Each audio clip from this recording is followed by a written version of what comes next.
For secret messages, the AQA Comp 1 programming task. In this case we have the menu with some case statements, and we need to tell what we need to be able to select a case statement whether the user inputs an uppercase or lowercase character. And we have two ways of doing this. One, we can either look for lowercase and uppercase by using the comma, and the same thing with the quit here. Or we could simply change the choice using the function lcase to a lowercase. Then you wouldn't need to do both of these. You could just keep it as the lowercase. And the same thing here, you wouldn't need the or here, just lowercase q, because all user input will be changed to lowercase. So we read in the choice, we feed the choice into a function, and the function returns a lowercase character, whether this is lowercase or uppercase choice. So two ways of doing that. Another thing we're going to do in this one is we're going to check for any other menu option. So menu option that's not on here, well, we'll try X, and we do that by adding this line, case else, and then we have a right line for an error message. So let's try that code here, and here we go, there's the code, and we'll run it. And first of all we'll try lowercase a. You chose A, press enter to continue. Now we'll try uppercase A, and it still works. And now what we'll try is X, which doesn't exist, and we get our error message. And now we'll try Q to quit, choice Q, and you chose quit, and that's the end of that routine. So that's the first thing. Another thing I may be called upon to do is add a new menu choice. So in this case what I've done is I just, wherever I select the menu choice, I add to that line display choices a new choice, letter D, X, Y, Z, whatever it is, and then I put my case statement in here. And here I've just written a message, but what I could do is under this I could call a number of routines in a particular order. If I, for instance, had to call the Caesar cipher and the rail fence one after another, if that is a question that came up, I would give the choice D, describe it, and in the case statement, case D, I would call one routine after another in the order that it should be given. In this routine I'm going to check an input n to see if it's a number. So here's my main. Let's go to call it my main routine. And all I'm doing is I'm giving myself a variable n, setting it to 0, initializing it to 0, and I call this function down here, get value for n, which returns an integer, and it's going to feed integer into n there, and I'm going to display it to the screen. So what happens is in the function, in the original function, we don't have this if statement here. So what I do in the function is I declare n as a string. If I declare it as an integer here and I accidentally read in a character or a string, then I will have the program will crash. So I need to declare this as a string, and then what I do is I prompt the user to enter the value. I read the value into the string variable n, and I pass the string variable n to a function, a built-in function, is numeric, and that will return true or false if it's a number. So if it's a number, then I'm just going to simply return n because everything's okay. And return n, return is a reserved word for a function, and that just means to return this value. And remember, it's returning an integer. So it's going to return n, this function. If this function here does not evaluate to true, that means it's not a number, n is not a number that I've passed as a parameter to this function. And then what I'll do is I'll write an error message. I will set n to 0 because 0 will be checked by a different routine in another part of the program, and I will return n. So I'm going to return 0. I set n to 0 and I return n, and we see this code here. I'm going to return 0 if it's not, so I'm going to run it, and I run it and I type in value 1 and it works.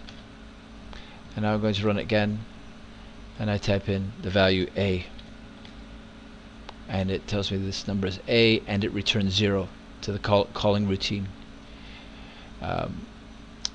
Receive 0. I could run it again and type in a string, Bob, and it says the value is Bob, but it still returns a 0. Now 0 is not valid, and another routine which we'll look at in a moment will handle it returning 0, so we don't have to worry about that at this point. What happens if the function getValue for n returns 0? Well, in our case statement, the calling routine will set the value getValue for n. So if it's a valid number, if I type in 3, then n will become 3, and if it's greater than 0, then I call whatever routines I have to call. And in this case, I'm just going to return a message. I'm going to tell myself the value, but there will be routines I would call in the case of n. So if it's a valid value, then I would call those routines. Otherwise, I do nothing, because the case statement will then not, this particular bit won't be executed. The control will flow to the end of the case statement, and because it's in a loop and I haven't selected Q, I've selected N but not Q, then it's going to loop around again. And because I've given myself an error message, I know that I will select it, and next time I will type in a number. So the program won't crash. Control will just turn back round. What will be displayed at the end of the loop will be the menu again. So I'll get to go around again. And here's the code. So we've already seen this in the last example. So if I type in the letter A, it's going to return 0. If it returns 0, if n is greater than 0, so if n is not greater than 0, then it won't do anything. And it will come down here and it just tell me the value of n. But in the actual program, the case statement is within a do until quit loop, and that's exactly what would happen. So let's run this.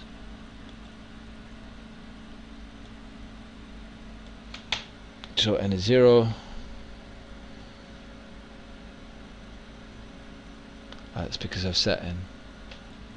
Okay, I forgot to read in my console.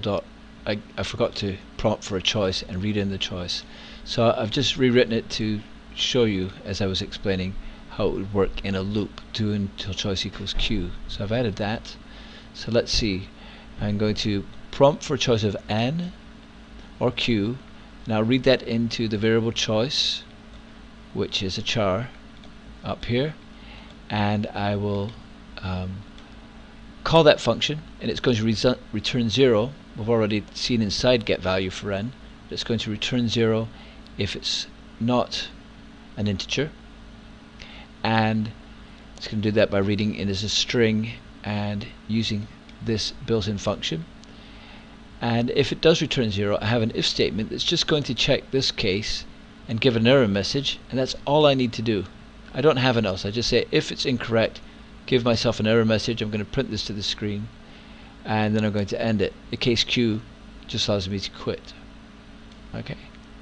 So if it's valid, then do whatever I need to do. If it's invalid, if it returns a 0, if this function is returning a 0, then I don't do anything because I'm going to loop around anyways. And I'll see that here.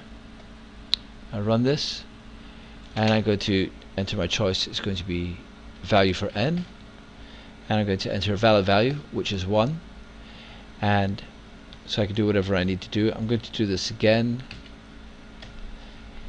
and I'm going to enter a value A, or AAA, which is incorrect, and it says n is not a number, it is AAA.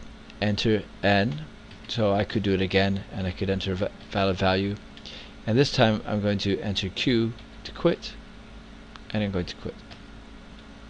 So this is all, this bit here is all you need to do for that with the if statement. Okay, this is how I put the whole thing together.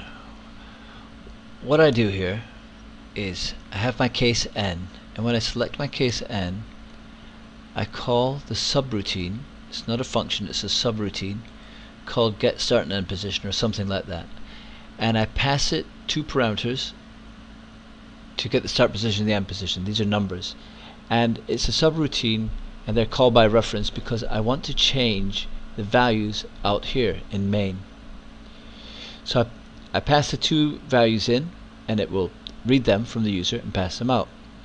So if start is greater than end, so if it's valid, if my start position is greater than my end position, then I validate n, as we've just gone over, and if both of these conditions are valid, Then what I would do in the actual one is I would call plain text in every nth character steganography and pass it whatever parameters it needs, and that would return the plain text, a string, and I would pass that to display plain text as a parameter, and it would display it to the screen. I have comments in front of it because I'm not doing that right now, and the reason I'm not is because I don't have these in this little piece of code, so I'm not demonstrating these bits. So I'm just going to write out if this is true. So before I run this, let's just look at this get, start, and end. I've just coded this up quick. This is similar to the bit the skeleton codes use. I've just coded this quick, so it's not exactly going to be exactly the same, but it's just a small subroutine here. And the important thing about that is, remember, we're passing this by ref, an integer by ref, and a second integer by ref. And the reason we're doing this is because if we wanted to return just one number, we could use a function, and we could do return whatever the function is after we got it. But we want to return two numbers, and all we're doing is a simple function. It's console.writeLine, and we read the value into start. Read line reads into start, and we read it into end. But I want to pass two values out of this subroutine, and with a function I can only pass one value out. So what I do is I have a function that gets this data, and I pass the parameters in by ref rather than by val. Okay, so let's look at this routine.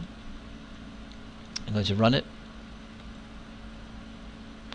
and the first thing I'm going to do is I'm going to choose n, and I'm going to give it my start position 1 and a valid end position, because the end position is greater than the start position, and I'm going to give it a valid number for n, and the output is n.